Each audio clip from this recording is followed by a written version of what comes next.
Hopefully that is working. All right. Well, here we are Hi.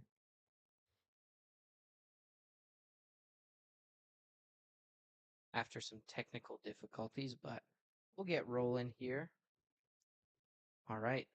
And welcome back to another episode of the Ball Watchers podcast. I am your host, Evan Bloost, alongside my co host, Joseph Muto. Joseph, how are you doing today? I feel amazing, man. How are you? I feel good. I feel good. I'm tired of these technical difficulties.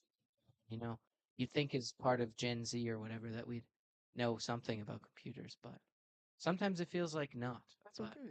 it is what it is. We're soldiering forward. We've got it live streaming on YouTube for anyone who wants to check that out. Our YouTube is at Ball Watchers. And yeah, I mean, if you're listening on whatever podcast platform, thank you as well. But we're back this week. We're talking NFL Week 3. Not the greatest slate of games, I would say, but they were still enjoyable for the most part. And, you can't complain about a full week of football at the end of the day. So we're going to dive in here, give you a recap of some of the biggest games of week 3. Then we're going to go into week 4 and preview some of our most anticipated matchups of the week. There's actually quite a few very good matchups this week, Joseph. So I think there wasn't a lot to look forward to necessarily last week, but we've got some good stuff coming down the pipe this week. So we're going to dive right into it here, starting off with the Chargers. Justin Herbert leads a very uh, commanding fourth quarter comeback to beat the Broncos, who are the victims of another brutal, brutal close loss. Yeah, I'm gonna start with the Chargers here on a more positive note because I've liked what I've seen from them so far. They go 3-0, but more importantly, 3-0 against divisional opponents, and that really speaks to their character of how they manage through their division. They're already halfway done, and they're sitting at a 3-0 record when they have to play 6 games against the AFC West. So it's an incredible feat that they're already at this point. I think Justin Herbert has been incredible. I mean, he didn't have the greatest of games throughout this entirety, especially in the first half. But when it came down to that fourth quarter drive and that throw on the run to hit Keenan Allen in the end zone, it was just incredible. He's picking his wide receivers in the most opportune times that get the best out of them. I mean, Quentin Johnston didn't have a touchdown in this game, but off 6 receptions for 90 yards, he had some big time catches, some big catches for yak yards, yards after the catch. He's just an incredible player who 2 years ago or even last year,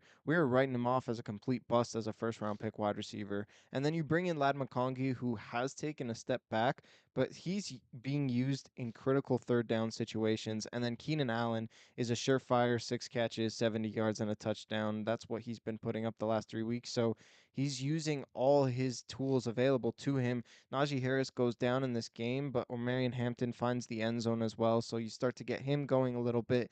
I think the run game is slowly going to progress to something that we see come towards the back half of the regular season. It really shape up, and Hampton will really find his stride. I thought he had a couple of better runs, not great, but he had more runs compared to the first 2 weeks where he looked like a shell of himself. He's starting to find his form. He's starting to find his groove. And I think this offense looks really, really unstoppable for the Chargers. And defensively, I think they just make it really hard for you to utilize your game plan and execute it at a good level. They just take away your first read and really force quarterbacks into making, their second or third read that they don't necessarily want to do. So I love this Chargers defense. There's not a lot of big names, but there are some names that can really step up. Like Benjamin St. Juste, I thought did a really good job in this game. Derwin James in the backfield, I thought did a really good job in this game. So there's just pieces that are slightly above average, but are playing really great football for this Chargers team. Right. I think that a lot of that credit goes to Jesse Minter as their defensive coordinator there. He is just a guy who has put together a great game plan week after week and really gets the best out of these guys and always has that kind of like scheme advantage over your opponent. So yeah, the Chargers look great and it's just reassuring to see them really come back in a game. I mean, Justin Herbert made some insanely like clutch and very key throws in this fourth quarter to really seal this game. I mean, the fact that it was 20-13, they come back in the fourth quarter, tie the game, and then Herbert at the end of the game leads a huge 2-minute drill down the field to score the game-winning field goal. Like this game could have easily gone to overtime. It's tied with less than 2 minutes left, but the Chargers just doing something that the Chargers we haven't really seen them do before, and that is just finishing out these games. So I thought that was really impressive. I think that you're really seeing this Jim Harbaugh system really kind of fully come together this year. They needed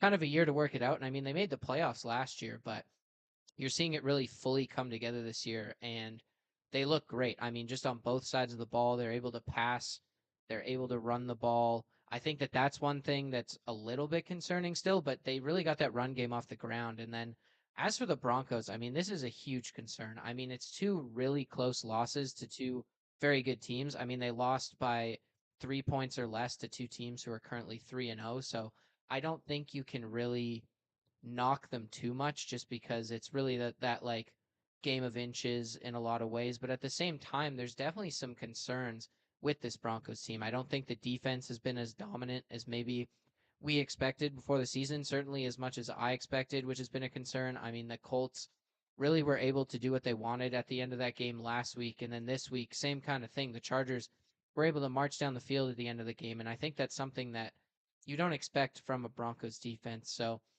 that's a little concerning for me. And I think that Bo Nix just hasn't really taken any sort of leap this year. Like he's still a guy who's such a check down merchant in a lot of ways and doesn't really push the ball downfield.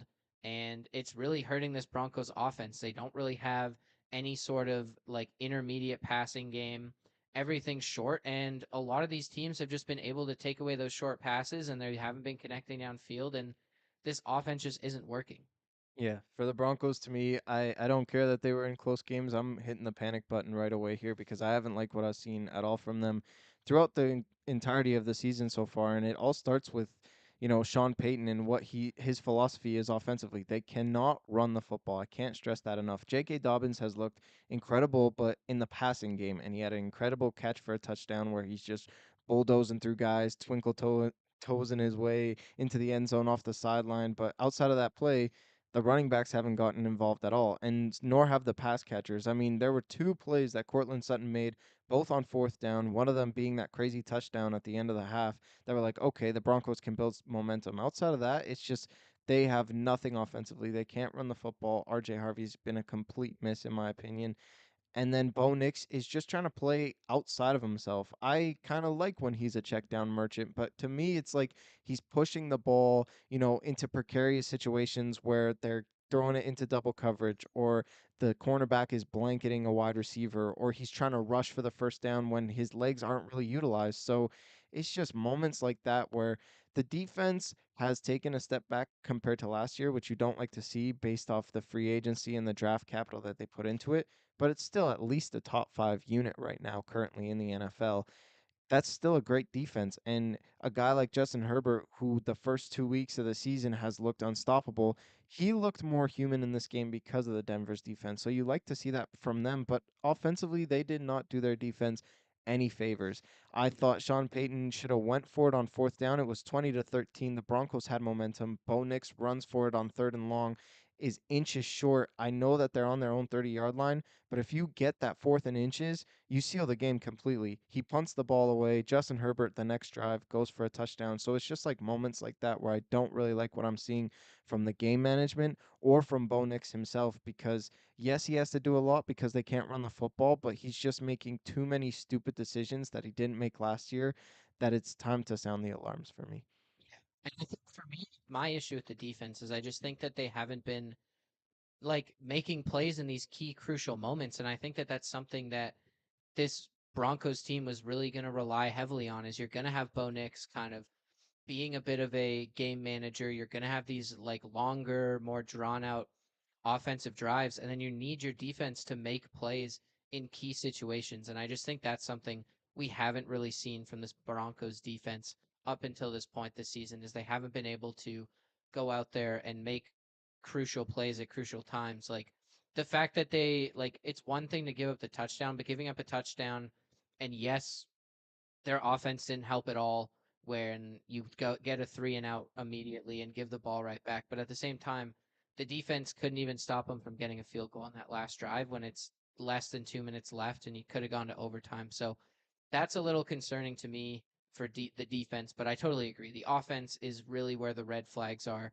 Bo Nix just hasn't looked good, and you're right. He's putting the ball in more dangerous situations, but I think a big thing is there's just no intermediate pass game, and I think that's something they really need to like open up here because you have guys like Troy Franklin and Marvin Mims. Marvin Mims is a big deep threat. Cortland Sutton is supposedly your number one wide receiver, but we're not really seeing him used in a variety of routes. We're not really seeing anything happen over the middle. And I think that like that's why you sign a guy like Evan Ingram to have stuff happen over the middle, and you just haven't seen any of that. And I really think to hit that like their stride offensively, you gotta open that up because that's gonna pull defenses back from stacking the box, which they're really able to do at this point because if they can stop the run, the Broncos haven't proven that they can beat them with the pass at all. All right, next game we're going to talk about here. The Browns score 13 unanswered points in the fourth quarter to beat the Packers. I mean, what a brutal loss for this Green Bay team. Yeah, I need to pump the brakes after this game on the Packers. I was all in that they're Super Bowl contenders, but I saw a lot of things in the Packers offense that I didn't like to see in Matt LaFleur's scheme, and that all started with the offensive line. Now we knew headed into this season that the offensive line wasn't the greatest outside of Tom. I really don't like anyone on that Green Bay Packers offensive line, especially Aaron Banks. I thought that was an overpay in the offseason, They're but dealing with a lot of injuries too. yeah, big time. And so that has to take into consideration. But also, what has to take into consideration is the first 2 weeks of the season, they weren't really going up against great pass rushers. I mean, or pass rushing units. Like the Lions don't really have a great pass rush outside of Aiden Hutchinson, who that was his first game back. And then the Commanders don't have any pass rush. So Jordan Love had all the time in the world. But in this game, it didn't matter if Jim Schwartz sent three or if he sent six. There was pressure in Jordan Love's face. And what he did with that pressure, I didn't like at all. He was holding the ball for too long. He was putting it into hospital balls. He, I think, had an interception in this game that was really bad Mm-hmm. against Grant Delpit, who took it back, and that was a brutal interception at a crucial point in the game. It's just like I understand that they're having troubles running the football, especially early on. But when you're sitting back in shotgun and you're going up against defensive lines like Myles Garrett and Mason Grahams, those elite defenses that the Cleveland Browns surely have, you need to get rid of the ball quickly or run the football down their throat so that they stack less up against the box and that they're not as susceptible to blitz Jordan Love and this Packers offense. So I think there was way too much pressure in Jordan Love's face, and he didn't know how to deal with that pressure. And is that because his wide receivers just can't create enough separation from his corners? I don't think so because I just think that Jordan Love didn't have enough time, so that maybe not necessarily on him. But there were a couple times where it's only four-man pressure, and Jordan Love has the pocket slightly collapsing on him, and he folds under the pressure. So I didn't like what I saw from that at all, and I think that's the reason why they lost this game. Yeah, I think last week we saw them against the Commanders, and they really were a team that, like, yes, they made a few mistakes in that game, and that game ended up being closer, but they had a handle on it the whole time, and they beat the Commanders pretty decidedly in that game. We were saying how the box score didn't match really how that game felt in terms of momentum, but in this game, they made a ton of mistakes again, and it just came and bit them in the ass. And I mean, you lose on a last second field goal. Like, to the Browns. The Browns have not looked good, especially offensively. Like they were 0-2 going into this game, and you couldn't even put up more than 10 points on them. Like it's very concerning for that offense. I mean, I still think that Packers defense looks really good. You held them to 13 points. Not that they're a great offense, but I'm much more worried about the offense because it just doesn't seem like they can get on the same page. Jordan Love isn't able to hit these deep throws to guys like Matthew Golden, who they got in there specifically to do things like that. And then, I mean, you lost Jaden Reed, which is a very valuable guy in the slot, but you expect some of these guys to step up. And it's like Romeo Dobbs isn't doing anything extra. I mean, Dontavian Wicks hasn't really done anything extra. So it's one of those things where you're just not seeing it come together. And I'm a little concerned about that going forward. Their run game has been very hit or miss as well. They haven't really been super efficient in the run game. So offensively, this is where they really need to turn it around. And I think we were really high on that offense coming into this week, but it just, the mistakes are too much. And that's something they really need to like curtail and stop because they are just making too many mistakes offensively. Yeah. I mean, and they could have easily won this game. The field goal gets blocked, and then like 10 seconds later, Joe Flacco hits their wide receiver in the middle of the field, and they kick like a 55-yarder. So they could have easily got their field goal, and they could have missed that field goal in a series of plays. But what matters most is that it was such a close Yeah, game. it should not have been. Yeah, exactly. And like Quinshon Judkins really turned it on at the end. 90 yards on 18 carries is over 5 yards a carry, which is incredible for him. And he stepped up in a big way, and which we all expected him to do prior to the suspension. But I mean, like there was nothing going on for that Cleveland offense. You had so many opportunities to hit your stride and show Matt LaFleur's perfect scheme, and just Jordan Love had too much pressure in his face. And you're always going to have pressure in his face. You're in a really good division where they have great defenses, and you're in a really good conference where there are a ton of great defenses. So if the Browns can get to you, I think any team can get to you. So I don't want to sound the panic alarms, but keep your eye out on the Packers. They might not be as dangerous as we thought they would. Yeah, and I mean, we've seen what happens with the Lions here. So I think that that's something, or like the difference from the Lions from week one. So there's still a lot of danger in this division, and you can't be putting up stinkers like this. So, I mean, the Browns, this was a huge win. We kind of glossed over that, but their defense looks legit. I think that that's something that we're going to have to monitor going forwards. And at the very least, the defense is going to keep them in these games. They're going to be closer than maybe people think, and they're going to end up with some wins kind of in the fashion we saw today against the Packers just because that defense is still really solid. Yeah, for sure. All right, next up here, the Eagles on a last minute field goal block that is returned for a touchdown by Jordan Davis squeak out a win against the Rams. This was a close game, but the Eagles come back from a 19-point deficit to win. Yeah. Okay. Let's start with the Eagles here because in the first half, they didn't even look like they knew how to play football. Like Yeah. they couldn't run the ball. Jalen Hurts looked like a shell of himself. He was putting the ball in precarious situations. He was only utilizing Devontae Smith as his first read. It was a disaster. And then in that second half, I really thought that Nick Sirianni and his staff really took the training wheels off Jalen Hurts. And in that second half, this is why I say that Jalen Hurts is a top 5 quarterback in the NFL to me, because in moments, he just really steps up and utilizes the weapons around him and puts the ball in a perfect spot that only his guys can get it. So, yes, they can run the football, but when you can't run the football, like Saquon couldn't do for the entirety of this game, can you rely on that pass game and can you rely on Jalen Hurts in moments? And to me, you absolutely can through this game. AJ Brown stepped up in a big time way. Didn't get a catch in the first half. Second half, he got like 100 yards. He was bullying that Williams guy, stiff armed him down to the ground on that third down play. He was mad and he looked like an absolute beast and a reason why we all think he's a top 7 wide receiver. He proved that in this game. He utilized Dallas Goedert on that beautiful seam route to go all the way to the end zone. He was just putting the ball on the money. And Jalen Hurts isn't asked to be the hero most times, but when he is, he can step up and be that guy. So they can absolutely pass the football. I think this game is truly telling, and what all fans across the NFL want to see is that can the Eagles pass the football in this game?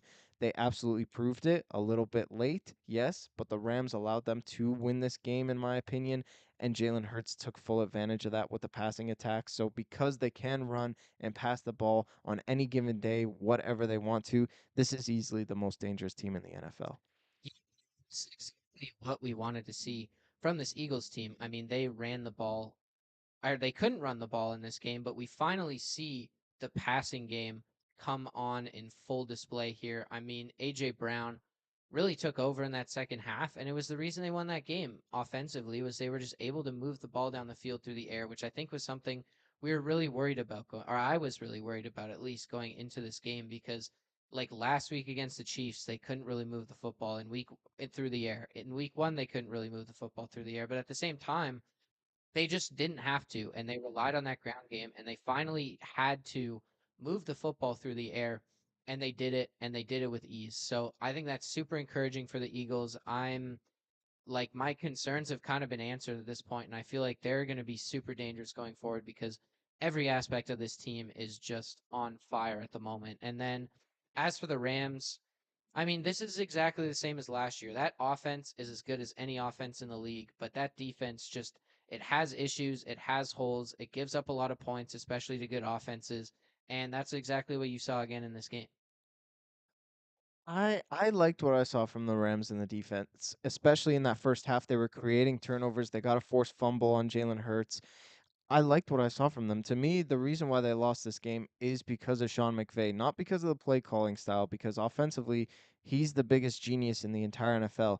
But you cannot play a team like the Eagles and kick 6 field goals in the red zone, especially a team like the Eagles when you know on 4th and 1, the Eagles are going to hit that tush push. They are going to convert every single 4th down. You also have to match them on their 4th downs and convert on those. The fact that you attempted 6 field goals, only hit 4 of them with your new kicker, it's like you were in the red zone so many times. You have a weapon like Puka Nakua who can get open at any single point in a ball game and get you a 1st down very easily. You have the deep threat in Devonte Adams, who had a beautiful touchdown in this game. Running the football with Kyron Williams after he had a brutal start in the first 2 weeks of the season against a defense like the Eagles is a really positive take that you can take away from this game. The offense looked great. I thought for the defense for the majority of this game looked great, besides when Jalen Hurts decided to turn it on. This was a complete game for the Rams. It's just they settled for too many field goals. You have to take points, especially when this is a much needed win in the conference, and you know that the Eagles are going to have a very high 4th down conversion rate. You have to match that. You cannot match field goals with touchdowns, and to me, that's why they lost this game. Yeah, I think we'll talk about this later too, but some of these coaches with that aggressive, like 4th down mentality, it's really a game changer. And I mean, like these teams who do not come up and match that, or at least try, really suffer. And you saw that, like you said, in this game, and we'll talk about it a bit more in that Ravens Lions game. But I think for me, it's just this defense gives up points. And I mean, you saw that in this game too. Obviously, it would have been a 1 score or 1 point game, or the Rams could have won. But I'm just a little concerned about the Rams defense still. I think, especially in that secondary, they're undermanned, and like I think some of these, especially some of these better passing attacks, like I wouldn't say Philadelphia is one of the best passing attacks in the league. They might be a very like a sieve through the air. So I Mhm. want to see what that looks like going forward. But I think you can come out of this game very encouraged for both teams. One last question. Do you think that Sean McVay tearing his plantar fascia last week affected his coaching at all in this game? Maybe. I mean, that pain is gonna be in your leg Yeah. really bad. So I don't even know how he's like on the sideline, man. Like, how are you running up and down the sideline with that? That's pretty brutal injury. he's got his bodyguard to like hold his hips. Yeah, I've seen those clips. he just needs he needs to get his bodyguard now to just put him in one of those like baby carriers and just like Mhm. run him up and down the sidelines. Like keep him off his feet as much as possible. But yeah, I don't know. I think both of these teams are gonna be contenders. I mean, the Rams are not even first in their division right now, but I think that San Francisco's had a bit of an easier schedule going Yeah, forward. So the Rams, I think they're looking up. I'm still pretty high on them, but the Eagles are just a tough team to beat. yeah. All right, next up, getting into some of the more nitty gritty games here. Well, I just won just to fill out the roster for this week, but the Houston Texans. This is why I picked this game to talk about. What is going on there? They lose to the Jaguars. CJ Stroud with 2 interceptions in this game. And I mean, it's a 17-10 classic AFC South game that just was brutal. Yeah. First things first, I gotta emphasize that the defense for the Texans is fine. Like the Oh, defense yeah. is good. Like the Texans are a great defensive team. Although they did cut CJ Gardner Johnson today. I know that's crazy. I don't know why they did that, especially trading Kenyon Green away for him, and then you just cut him. Apparently, do you think I bet he'll sign with the Eagles again too? And the Eagles are Oh, just for like sure. masterminds. But I don't know. Apparently, it wasn't a culture fit, and they were just fed up, which is fair. But He's never a culture fit I know anyway. he's a little he's probably annoying. I can't lie. Like, I mean, what it was when he was on the Saints. He was the guy who slapped the Yeah. guy on the Bears in the face. Yeah, that guy has some attitude. Maybe not problems, but he definitely has an attitude. Definitely. All right. Here's the problem with the Texans offense. Everyone wants to know what the problem is with Houston. And watching this game back, I think I kind of have an understanding. The offensive line is terrible. And everyone knows that. But I think in this game, the Jacksonville Jaguars have such a bad defense where the offensive line didn't look that bad. So what really is the issue? And to me, the number one issue is that their secondary wide receivers, not named Nico Collins, cannot get open on the football field. They cannot create any separation. Christian Kirk came back this first game of the 2025 season and he looked like a shell of himself. Jaden Higgins is nowhere to be found. Dalton Schultz isn't being utilized in the passing attack. It is Nico Collins or bust in this passing attack. And that's even worse and amplified when you can also not rush the football to save your life. Nick Chubb has looked horrible in his debut with the Texans for the first 3 weeks of the season. So what happens is CJ Stroud just sits in that pocket and is just waiting for Nico to get open. And he And only has 1 second yeah, before he's under pressure. true that. But when he has more than 2 or 3 seconds, he just sits there in that pocket. And to me, that's the problem with CJ Stroud. I think a lot of people are ridding him ridding him of the blame because that offensive line is so terrible and there's nothing around him. But he's not a mobile quarterback, and you need mobility in order to be successful in this generation of the NFL, where you need to go outside the pocket, make some throws on the runs, not all the time, but in certain situations. He just is a statue in that pocket. He does not move for anything, and that's why he gets a ton of pressure in his face. He's looking deep down the field on that second interception that he threw.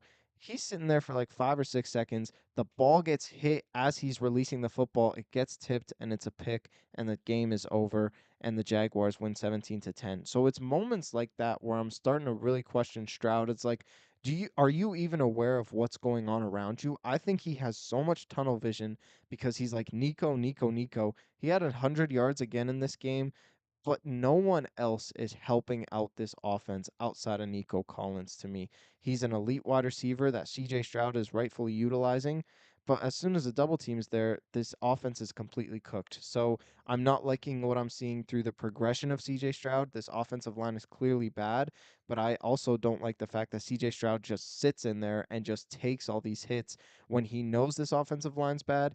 He needs to roll out the pocket, utilize his legs, and that will help him, I think, in the long run.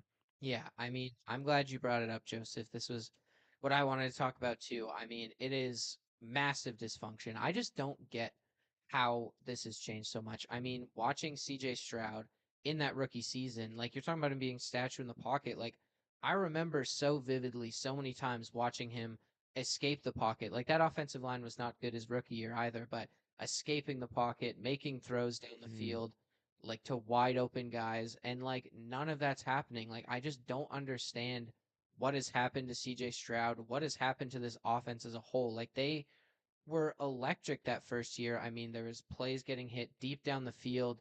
Wide receivers were open. Like guys like Dalton Schultz were making huge plays. Like it just they were able to spread out the ball so much. Like Nico Collins still got his, but like they spread out the ball so much, and now it's like Nico Collins or nothing.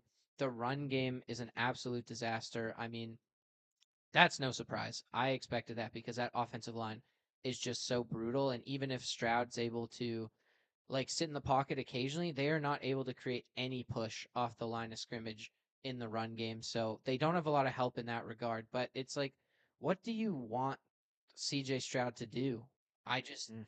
I don't get it. And he has to take some of the blame because I was listening to the Heed the Call podcast and they were saying he's first in the league in turnovers since the start of last season. Like he's made a lot of mistakes, but at the same time, there's just nothing around him.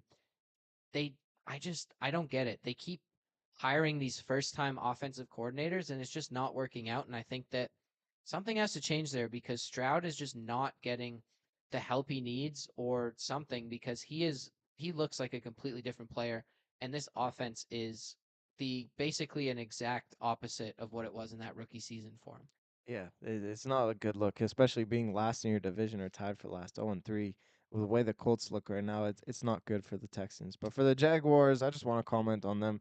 They're the bitch of the NFL. I hate the Jaguars, man. They're 2-1, but I don't care. You win against Carolina and Houston. It's not a No. big time thing. I don't like what I've seen from them defensively. They get no pass rush. They can't guard their wide receivers. And then offensively, like Trevor Lawrence looks bad. Don't rid yourself of that because 40 pass attempts in this game, only 220 yards, only 50% completion percentage, I'm pretty sure. And Brian Thomas Jr. is horrible. Like I was in the pre-draft process thinking that he was going to be a bust, and then he has that first year. I was like, how was I this wrong? But the second year, I think it's like he doesn't have the route tree, and that's what I saw out of him in college. And he cannot create any separation. The drops are absolutely brutal. And then Travis Hunter had like one play in this game, and he's just primarily used defensively, and they can't run the football. Like I think Travis Etienne barely had 3 yards average carry, and he had a touchdown in this game. But if you're too touchdown dependent, you're not a good running back in the league. So I don't know, man. The Jacksonville Jaguars, they're 2-1, but I hate this team.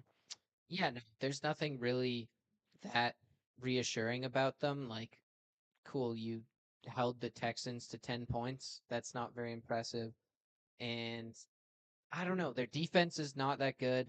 And yeah, Trevor Lawrence, I think we can finally like it's I feel like I've definitely been on it with the analytics and stuff, but he just can't hit throws. He's so Hmm. inaccurate and it just doesn't work out. And like the drop rate definitely he suffers from, but he also misses absolutely wide open throws. Him and Brian Thomas Jr. can't get on the same page. Travis Hunter has basically done absolutely nothing to help this team through 3 weeks so far. Like he's a number two wide receiver and your number two corner, but like he's not making plays on either side of the football. Like I just don't understand what's going on there. Like this is partially why I think we talked about it before the draft, and I said that he should just pick a side because it's cool to play both ways, but like Yeah. it's so much effort, and like he's also not contributing. Like I just feel like if he picked defense or offense, or they pick it for him, whatever, like he would make so much more of an impact. Even if it's game to game, if you're like, okay,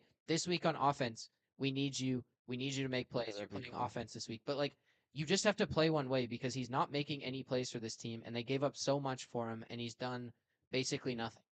Yeah, that'd be really cool to like have him one game at a time, play each position. That'd be cool. Exactly. It's very cool. It's Hmm. just that like I think he can't like he played what like 80 snaps in this game or something. Yeah. Like that's exhausting number 1. And number 2, like it just means he can't be the focal point of either side of the football. So and like it's a lot to know like I don't know. It's not working out and like they need to change something about that because I think him and Brian Thomas need to start making plays offensively or Brian Thomas needs to start making plays offensively, and Travis Hunter needs to become a shutdown corner. Yeah. Something has to change. So, yeah, we'll see what happens with the Jags, but I mean, they're going to be mediocre again. They're probably not making the playoffs, and neither are the Texans. But we'll move on here to the maybe the best game of this weekend, the Ravens and the Lions. Derrick Henry fumbles in the fourth quarter again, and the Ravens lose to a potential Super Bowl contender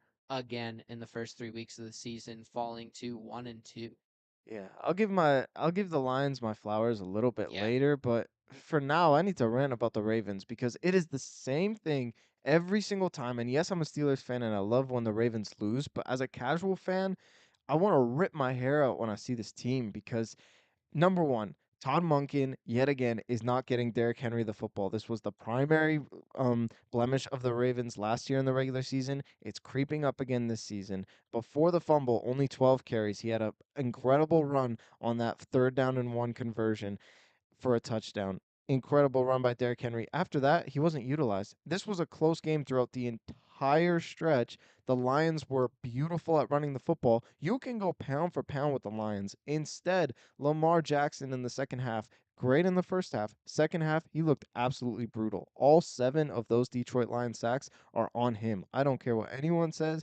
I think he's dancing around the pocket way too much. And yes, you absolutely have to utilize his athleticism, but the Lions got to him big time and they put him behind the sticks, and it just allowed the Lions to bleed out more clock. 18 plays taking up 10 minutes and 42 seconds on one drive is absolutely ridiculous. Lamar can't be Lamar if he doesn't have the football in his hands. And everyone wants to blame Derrick Henry on how he's fumbling in these late game situations. One, that's a beautiful peanut punch by Aiden Hutchinson. Two, he's too cold. He's not getting enough momentum. He should have at least 20 carries every single game. And I understand that Lamar Jackson is your best offensive player, but Derrick Henry is your most diverse offensive player. He's your most valuable offensive player because when you can run the football through the A and B gaps and then have Lamar play action off of that with his beautiful passing attack, there's nothing stopping you. If you're too reliant on one or the other, then you're going to fail in moments. I feel like Lamar Jackson failed in moments because Todd Monken set him up for that. So this was a great game by Lamar. I'm not disputing that, but it's just like, why are you dancing around to the pocket? Why are you falling behind the sticks every single time? It's because you're not running the football. It's because you're not taking possession of the time in this game. And that's why you lost. And it's the same cycle repeating itself over and over and over again. And I'm sick of it with the best team on paper clearly in the NFL. Yeah, I mean, the Derrick Henry fumbles are brutal, and it's one of those things where they've happened in close succession, so it looks really bad. But I mean, it's like fumbles are so much of a luck thing, especially for a guy like Derrick Henry who has such a track record of not fumbling the football that it's just like what is like it's just chance. Like it's Mhm. just chance that it's happened, and it's been very brutal timing, and 2 and 3 weeks is really tough as well. But like it's not on Derrick Henry. I really like what you said about the run game. Like I was thinking about this last night. I was like, I don't remember seeing Derrick Henry run the football in the second half. Yeah, Like me except either. for that when he fumbled the football, Hmm. but like they literally I don't think that a lot of like some of those sacks were on Lamar definitely, but some of it was not on Lamar at all for two reasons. One, because they didn't run the damn football, Hmm. so they're just putting like seven guys back into coverage and rushing four. And two, literally no one was open. Like Lamar bought so much time on those sacks. Like yes, he probably should have thrown some of those balls away or like maybe instead of dancing around behind the line of scrimmage, like gotten downfield and gotten some yards. But at the same time, no one is open downfield. Like if you watch some of those replays, they had some good angles where it's like behind Lamar on those sacks. I'm looking down the field, literally not a single Ravens receiver is open, and they're running like max protect with three receivers down the field. The Lions are rushing four guys, and there's three. Like it's such a mismatch. Lamar had nowhere to go with the football, and like that's why like I know that some of it is he didn't throw the ball away, but I just can't put a lot of those sacks on Lamar because there was just nowhere for him to go with the football. And I thought that when there was like he wasn't making stupid decisions, he wasn't forcing the ball into like tight windows where the it could have easily been picked off. Like he was just trying to wait for someone to get open and no one was open. And I thought like all credit to the Lions too, honestly. They did a really good job of not letting Lamar get past the line of scrimmage with his legs. I think Hmm. the Ravens also just got like incredibly desperate down the stretch. They're like, we can't lose this game. But there was no balance. There was no one open down the field. And that's a concern because like Say Flowers should be open. They should be scheming stuff and like run more than three guys down the field sometimes. Like I just thought it was bad process overall by the Ravens. I think Lamar is still playing fantastic, but it's really the team around him that is letting him down at this point because what like that the defensive performance too is just brutal. They got so punished in the second half. I mean, this was I think a tie game going into halftime, right? Yep. 21-21 and then they come out in the second half and they just get absolutely beat into the ground. Like they're like Marlon Humphrey, where is he, man? Like he has not made a single play. He got absolutely burned on that fourth down play by the Lions to seal the game. Like it was just a like the Ravens defense just got absolutely pushed around in that second half, and that's another reason why like so much of this game was in Lamar's hands. But I mean, yeah, it's just tough to see. Like I don't know what's wrong with this Ravens team because we talked about it before the season where they're supposed to be the best team in the league. They were the most loaded roster in the league, and then they've shown up, especially the defense. I mean, in two games against like arguably Super Bowl contenders, they've given up almost 80 points. Mm, true that. I want to give a little bit more grace to the Ravens defense because I think that the Lions offense is hitting its stride, and I think we didn't give enough, or I didn't give enough credit to the Packers off defense in week one for shutting down that tremendous run game because in the next 2 weeks, you play a defense like the Bears and the Ravens, who to me are very good defenses in the NFL, and you completely punch them in the mouth with your running attack. And that's where it all stems from. The Lions are finally back after 2 weeks or even 1 week 2 weeks, sorry, with the Packers of running the football effectively and often. Like Jameer Gibbs and David Montgomery, both of them in the rushing game were absolutely incredible. You use David Montgomery as your bruiser running back, and then you use Jameer Gibbs on your trick plays like you did with that Amon-Ra St. Brown pitch out to Gibbs, or you use him on a halfback angle route to get to the 1 yard line, and then David Montgomery punches it in. It's like moments like that where you are utilizing your running backs. You understand that they're your best players on your offense, and then you just play action off of that. And it's beautiful. You got Jameson Williams going early on the first drive of the game. Amon-Ra St. Brown came up with crucial catches against really tight coverage. That touchdown catch by Amon-Ra St. Brown, one, put on the money by Jared Goff, and two, an incredible catch by Amon-Ra St. Brown to have the focus to catch that football. It's incredible. This offense, I think, to me, is complete, and I still trust the Ravens defense. I just think they went up against a better offense. And so I think the Lions are back. They can do whatever they want offensively. Defensively, I think they were really well coached. They never broke contain. And I think that's the number one reason why Lamar Jackson was sort of looking like a shell of himself, is when he was only utilizing the rushing attack on design runs, on those RPOs, on those read option routes. Lamar's the best when he can improvise in the pocket and then turn a 20-yard sack into a 20-yard gain in like half a second. And the Lions never allowed him to do that. They stayed home. They never went on the inside of their tackles. The defensive ends did. They always pushed to the outside, and they were great at tackling Lamar behind the line of scrimmage. So I think it was a fundamentally sound football game for the Lions, and for offensively, this is yet again one of the best offenses in the entire NFL. To put up almost 40 against the Ravens and then 50 against the Bears, yeah, this Lions team is definitely back compared to 2 weeks ago. Yeah, I mean, I think week 1 too was just they had a lot to figure out, right? With so much change in the offseason, it's understandable that that first week they came out a little flat. They're still learning a new offense. They're just getting used to their coaches in general.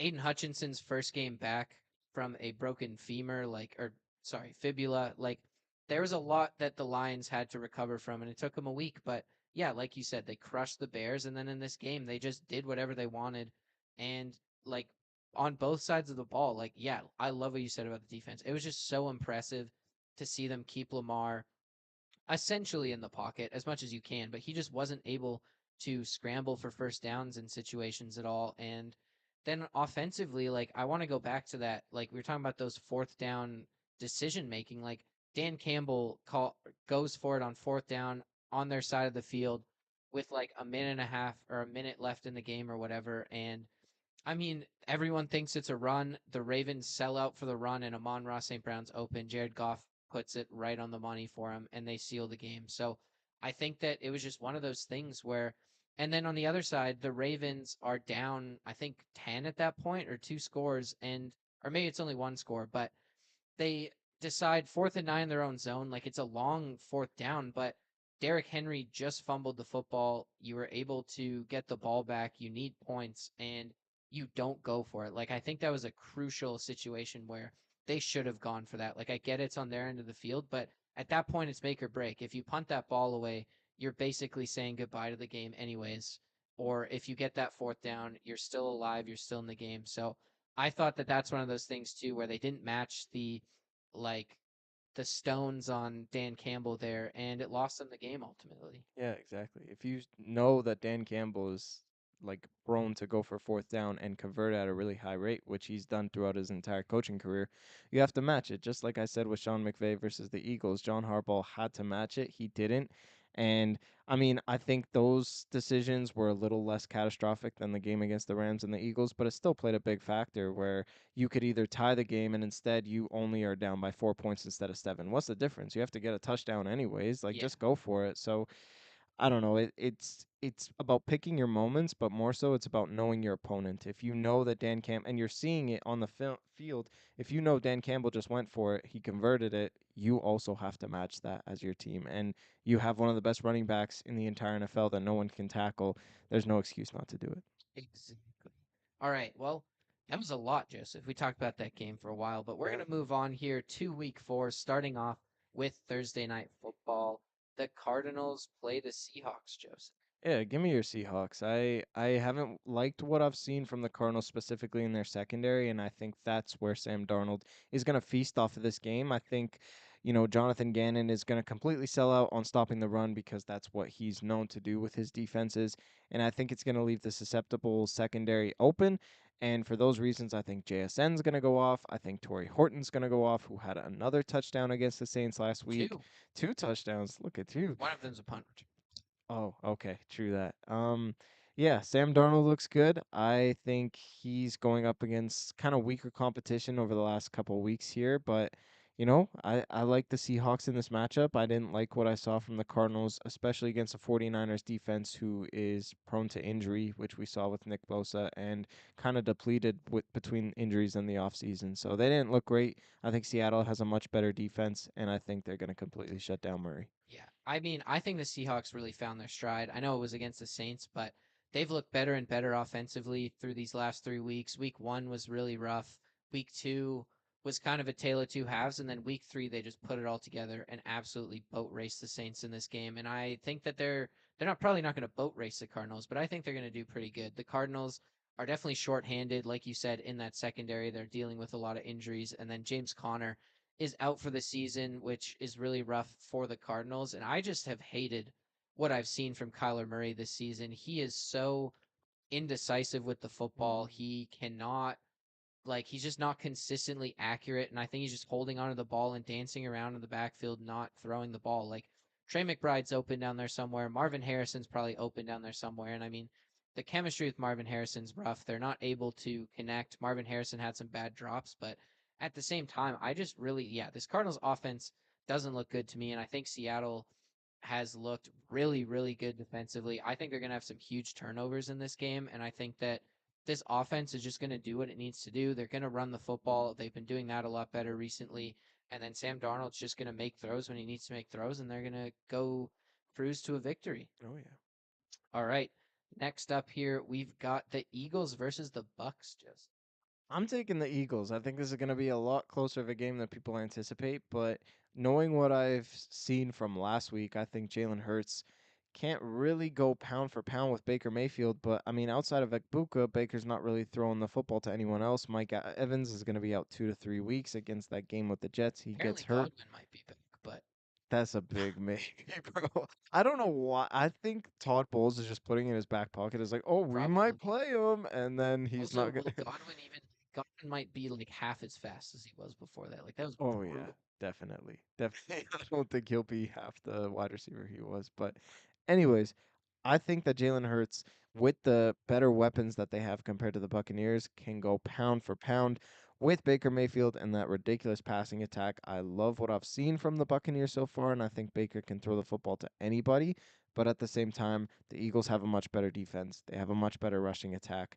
And they have better weapons currently than the Buccaneers have. So they're better on paper in all facets. And I think that's why they're going to win the game.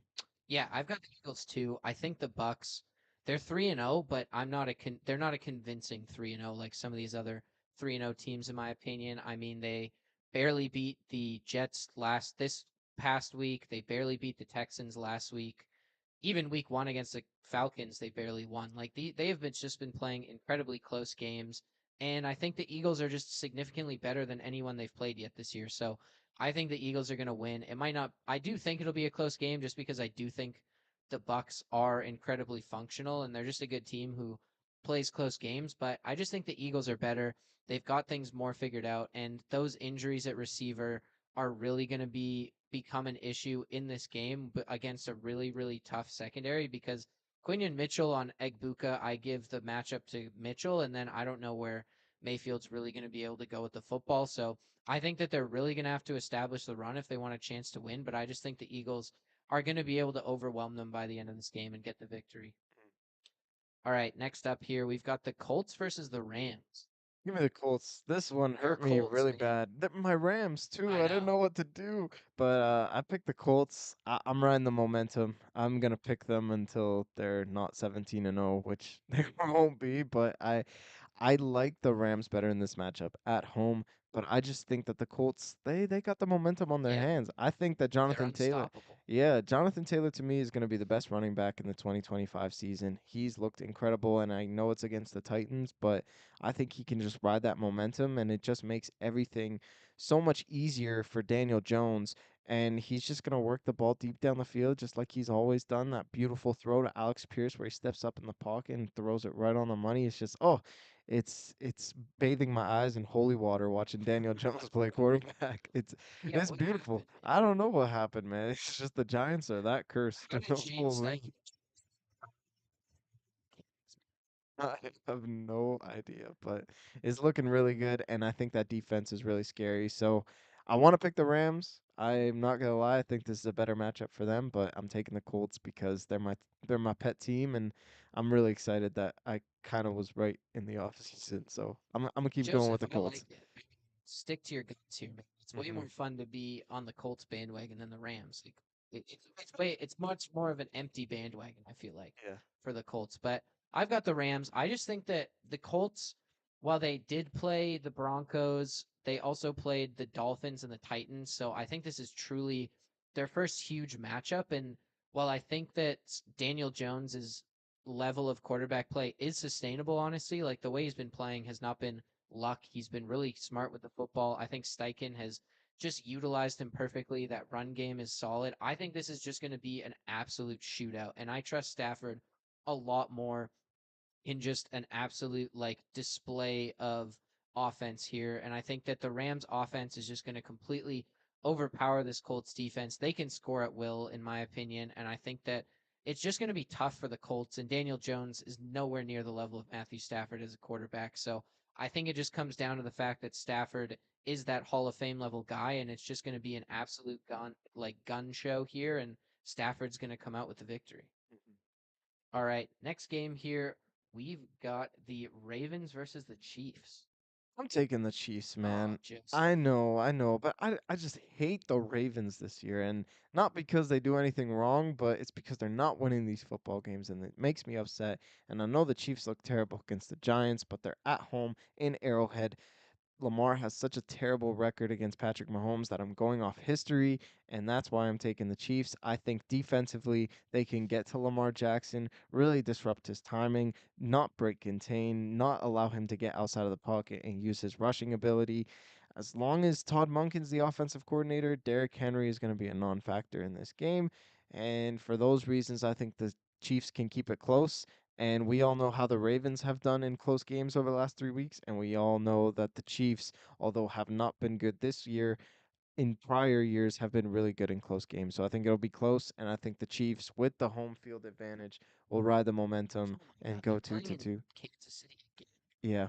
Every time they play, I swear. Uh, I I just want to complain about the schedule. This is ridiculous. How? How is this every week? How do we have like I get Colts Rams. No one expected the Colts, or I don't think many people expected the Colts to be this good.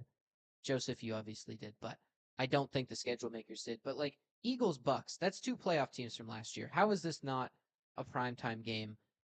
Like Cowboys Packers, they're so lucky Micah Parsons got traded. Like otherwise, this game is like no one would give a shit about this game. And then Monday is Dolphins, Jets, and Broncos, Bengals. Like, how is the Chiefs Ravens not one of these games? It's absurd. Why are there two games? I remember as a kid, there were two games on the first week of Monday Night Football, and that's it. That makes Now sense. there's all like two games. I don't want to watch two games at the same time. Just No. give me one prime time game that I can focus in on. Now there's like 4 or 5 weeks where there's two Yes. Monday Night Football games. Yes. It pisses me off. And if do, at least do it the way they did in week 2, I think, where it's a 5 p.m. game and an 8 p.m. game. Mhm. That way the game finishes and then you watch the next one. No one wants to watch like it's fun on Sunday when all the games are playing and you can watch, but like you don't even have red zone on Mondays. Like what like it's so stupid when it starts at like an hour apart. And Yeah. I mean, at least they made it crappy teams so no one cares, but like come on, man. I don't know. It's just a bad look, but I've got the Ravens. I just think this is a weird matchup, man. No, I feel like no one would have thought the Chiefs and the Ravens would be going into this game 1-2. Mhm. So it's like this is desperation football, man, for both of these teams. But I just think the Ravens are the better team. I think that this Chiefs offense relies so much on Tyquan Thornton, and it's not going to work against this Ravens team. Roquan Smith can keep up with Travis Kelsey at this point in his career pretty easily. Kyle Hamilton's going to be patrolling that deep part of the field. Like, I just don't see how Kansas City is going to be able to move the ball offensively. And like Lamar has been playing so well. Like he's going to make something happen, and I think that the Ravens are going to win this game. It's going to be a close game, but I just trust this Ravens team more. I do think like their offense has been functional, and like I don't know, man. This luck can't continue. They've had some bad luck, to be honest. I think, and they're gonna win this game. It's a brutal. This is a brutal start to their season too. You can't lie. Playing the Bills, the Lions, and the Chiefs, and 3 of the first 4 games of the season, like that's a brutal schedule, and they got to come out of this with at least one victory. Mhm. And I just hate the Chiefs. I can't stand watching them play football. Like this season is somehow even worse than last season. At least they're losing games, but like their style of football is like just brutal. Yeah. So they better lose Mhm. because I just need them out of my face. All right, next game here, the Packers versus the Cowboys, Sunday Night Football. I'm taking the Packers. I mean, Stephen A. had a great quote where they shouldn't be called the Dallas Cowboys. They should be called the Alice Cowboys because there's no D in Dallas, which Ooh, is a that is a great good quote. quote. It's a great quote He because probably didn't come up with that, but yeah, it is a good de- quote. definitely. But like, the Dallas defense, they're terrible. They absolutely suck. 4 sacks in 3 games is inexcusable. I mean, they don't have any pass rush. They're secondary susceptible, and I think because of that, Jordan Love is not going to have any pressure in his face. He's going to be cool, calm, collected in that pocket, and he's just going to dissect that Cowboys secondary, and he's gonna have a field day. He's sort of got a gunslinger mentality in a really smart way, and I think he'll take his shots in moments and just use Matthew Golden, Romeo Dobbs, Dontavian Wicks deep down the field, and it's going to be a lot of fireworks. And I don't think that the Cowboys can keep up at all. I think the Javonte Williams story is over at least in this week. I think Micah Parsons in that defense is going to shut them down. And although I really like the Cowboys' offensive line, they are sort of susceptible at the They're tackle also missing position. Tyler. Yeah, so I mean that Dallas offensive line is not as good as anticipated, specifically against this matchup, and I think Micah Parsons is going to feast off Dak Prescott, and I think 3 sacks at Yeah, least is Micah going to be Parsons yeah. revenge game is going to be real because Jerry Jones specifically, man, I can't wait to see what he says after this game. Like, I don't think he'll have any animosity towards anyone specifically on this team. Like, I'm sure he loved Dak. I'm sure he loves CD, whatever. But Jerry Jones, man, he is going to make Jerry Jones pay for what he did this offseason. And I think that, yeah, he's going to single handedly wreck this Dallas offense. They're probably going to be shorthanded in this game. Like, I don't know. Lamb has a pretty good chance of not playing in this game. And if Yeah. he's not playing, I really don't think we've seen George Pickens as the number one receiver, and it just doesn't work. So I think that yeah, they're like the Micah Parsons alone is probably going to ruin this game for the Cowboys. He's going to be dominant, and then I honestly think the run game for the Packers is going to get going in this game. They're going to be able to just control the football, and yeah, they're going to be able to score when they need to, and the Cowboys just aren't going to be able to keep up. All right, 2 more games here. Monday Night Football. Unfortunately, we have to cover all the primetime games. Jets Dolphins, Joseph. I'm taking the Dolphins. I don't know if Justin Fields is going to play this week again. He didn't play last week, and I think the Dolphins looked good for the majority of the game against the Bills. They kept it close, and Tua had a brutal interception, but before that, they could run the football. They could keep up with the Bills. They could sort of pass the football. So I think against a weaker Jets team that they can get it going, and I think with a backup quarterback in Tyrod Taylor, that they're not going to be able to keep up with the Dolphins. So I think it's going to be sort of a shootout, sort of a boring game, but I trust Tua in this offense a little bit more to get a first time win. I'm actually going to take the Jets in this one. I don't know. They're just kind of spicy this year. I think that like Terod Taylor's good enough. He'll get the ball where it needs to be. They have decent weapons in Garrett Wilson. I think they'll be able to run the football. This Dolphins defense is quite soft for the most part. I really think that I just don't think they have it in them to play like they did last week every single week. I really don't trust this team. I think it's pretty bad. And honestly, like Tua, I don't know, man. I'm so out on Tua. I think that he's going Mm. to make some mistakes in this game, and the Jets have been able to keep some like these games really close. They could easily be 2-0 right, or 2-1 right now, and they're 0-3. So I think the Jets, like, they're due here. They've kept these games close against some pretty solid teams. So give me the Jets. All right, last game here, Broncos Bengals. Broncos pretty easily. I Yeah, just it like, was a disaster this week, man. Holy. yeah, the Bengals were incredibly bad. You got to get Jameis Winston into Cincinnati, man. That's what we God. need, guys. Like Jackson Dart got starter possession in week 4 today, and like you have no place for Jameis after you make that move. Just trade him to the Bengals, man. That would be fireworks. Everyone would have a great time. But Jake Browning against this Broncos defense is going to pay mightily. I know what the schedule makers were trying to do because last year, this was an incredible football game between Joe Burrow and Bo Nix. But this week, it's like, man, this is going to be such a bad game. It's going to be a Yeah. blowout. The Broncos defense is going to have a ton of turnovers. Sertan is going to shut down Chase. I don't think T. Higgins is going to get right yet again this week. And it's just like, on the other side of the football, Bo Nix can do whatever he wants. This is a perfect opportunity for RJ Harvey and J.K. Dobbins to get 100 yards collectively or maybe even individually each because the Bengals defense is just that bad. So give me the Broncos. If Carson Wentz can whoop the Bengals defense, so can Bo Nix very easily. Yeah, I like the Broncos too. I mean, I don't think Jake Browning will play as bad as he did against the Vikings because that was like next level horrendous, but he's still probably not going to be that good. And unless they can figure out that downfield passing attack, which is probably not going to be that easy against a pretty solid Broncos secondary. I mean, Pat Surtain's going to be on Jamar Chase the entire game. Like, I don't know what they do. They can't run the football, man. Chase Brown has, I mean, it's not even his fault necessarily, but the offensive line plus Chase Brown has been absolutely terrible so far this season. So I just really don't see what this offense can do to get going unless they can push that ball down the field and open up some room in the run game. Like, there's not really much going on. And I think that, yeah, Bo Nix is going to be able to just dunk his way up and down the field in this game because that Bengals defense is terrible. So give me the Broncos. It maybe I don't know. Could be closer than we think, just because I don't know. It could be a bit of a slog, but the Broncos are good. All right. We're moving on, Joseph. Hardballs. Lock of the week. Who you got? Man, I'm 1 and 2. We're both one and Yeah. two. I'm sick of being getting these wrong, so I'm gonna go with kind of an easy one. But I'm taking 49ers over Jaguars.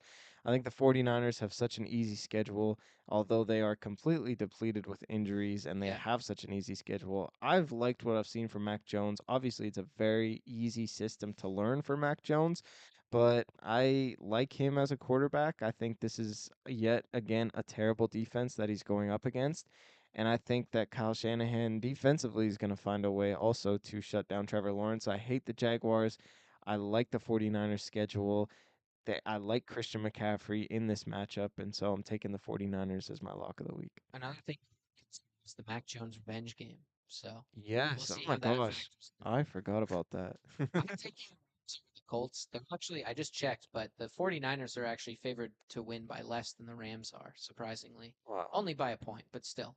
But I don't know. I just really think, I think this is going to be a great game. I think this is going to be absolute fireworks, but I just think the Rams come out on top in a shootout just because Matthew Stafford and that, like, Puka Nakua is just unrivaled, I think, down the field. You have Devonte Adams there. They just have the better weapons, especially in the pass game. And I think that this ends up being a shootout because I'm still a little skeptical on both these defenses, but I know these offenses can put up points, and I just think the Rams are going to be better at that. So give me the Rams over the Colts. Nice. Hopefully, one of us will get over, at least one of us will pick right this week. I hope so. Really bad. Somehow that week I picked every game right. I picked one game, the one game I locked wrong. Anyways, I digress. Our last segment here are balls, best top five best balls, Joseph. Yeah, I'm gonna change my number 5 pick. I had the Buccaneers, but the Mike Evans news came out. I love Baker. I think he's an elite quarterback, and he's proving all the haters wrong. Oh, his offensive coordinator's gone. How's he gonna look? 2 years in a row, he's shut that narrative to bed. So I want to Good. give him an honorable mention. Number 5, I got the Rams though. I really like what I saw from them offensively and defensively. I really like Matthew Stafford and Puka Nakua. To me, I know this is going to sound crazy, but he's one of the best wide receivers I've ever seen in my life. And I know that's crazy to say, but at the start, I don't think anyone has had a harder start to their career than Puka Nakua. I think he just gets open in moments and he's so quarterback friendly. He's just a dominant football player, and I love watching him play. So to me, him alone makes them number 5. Number 4, I have the Detroit Lions. I liked what I saw from them running the football. I think they're back to being what they once were last year, excuse me. I think Jared Goff is a great quarterback. I don't think he's elite, but he picks his moments. Amon-Ra St. Brown's one of the best wide receivers in the league. And then Jahmyr Gibbs and David Montgomery might be one of the greatest running duos we've ever seen in the entire NFL. And they just complement each other so well that no one can stop them. That's why they're number 4. Number 3, I have the Indianapolis Colts, 3-0. They can run the football. I think they have the best running back in the league right now, and Jonathan Taylor. Daniel Jones is playing elite football. He's not an elite quarterback, but he's playing elite football. And to me, he's putting up numbers where he's in the MVP conversation right now if they can continue this momentum, and that defense looks unstoppable. Number 2, I have the Chargers. I think Justin Herbert is just utilizing his wide receivers so perfectly where he is playing elite and is an elite quarterback. That's why I have them ahead of the Colts. I think that their run game is going to get going a little bit more. I liked what I've seen from Marion Hampton against the Denver Broncos in that game, and I just think that they're going to build off that momentum, and their defense is sneaky good. And then number 1 obviously is the Eagles. We didn't talk about this, but Jordan Davis needs to get a lot of credit. I know that block Yeah, that is was gonna get, insane. yeah, that block was crazy, but also like his way to just shut down on those fourth down conversions.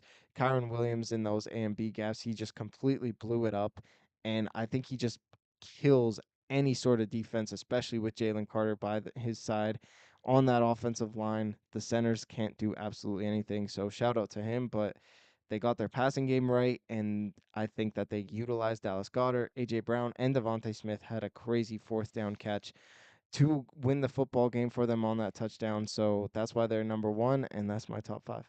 I like it, Joseph. For me, I've got the Rams at number 5. I mean, that offense is just incredible. I mean, they can just score at will. They have the run game figured out. They have the pass game figured out. Matthew Stafford is just an elite quarterback, and he's a surefire Hall of Famer. Still playing great into his late 30s. And I mean, I have some concerns about that defense, but they have a really solid front seven who can make plays and get after the quarterback. And at the end of the day, I think that offense can score at will. So it doesn't matter in some ways. Number 4, I have the Lions. I mean, they've just completely turned around since week 1. This is so impressive. The amount of points they've put up the last 2 weeks. Getting a big win against the Ravens, too, really just cemented them as a for real top tier contender for me. And that offense, Jared Goff is playing fantastic again. And then defensively, I really think their pass rush is going to step it up. I think Aiden Hutchinson's hitting his stride, and I think that they're just getting contributions out of these guys. They play with a high effort all over the field. It's that Dan Campbell mentality. They can run the football. They're just a great, well-rounded team, and I think they're the 4th best team in the league right now. Number 3, I've got the Chargers playing great on both sides of the football. Justin Herbert's playing MVP level football right now. You finally got weapons around him that are consistent. The Khalil Mack injury worries me, but there's really not a lot of holes on this team. I really like what I've seen from them so far. It's just history is their history is questionable, and they've won some close games, but we need to see what they can put on here. And I just like the teams ahead of them a little bit better. Number 2, I have the Bills. I gotta give them some respect. Joseph refused to put them in the top 5, but their offense has been absolutely humming this year. Josh Allen's played great. 3 wins, 3-0, and they look great. That defense always plays better than you think. I think that Joey Bosa's actually played pretty decently this Mhm. year across from Greg Rousseau.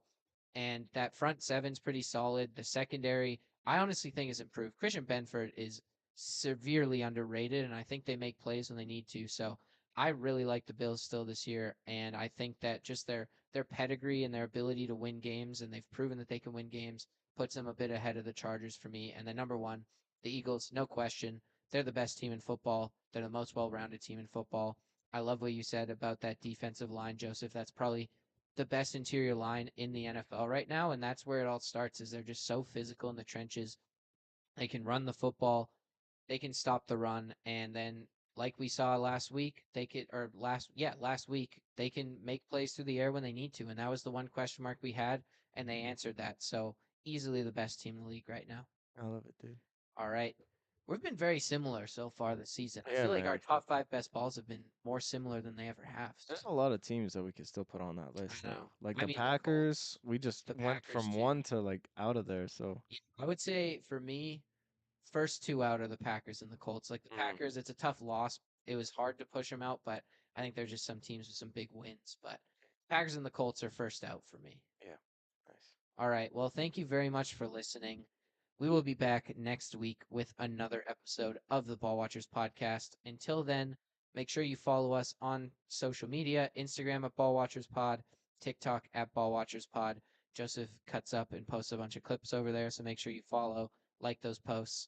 If you have any questions, you can DM them to us. And yeah, make sure you tune in next Tuesday for another episode. We will see you then. Stay up, Ball Watchers.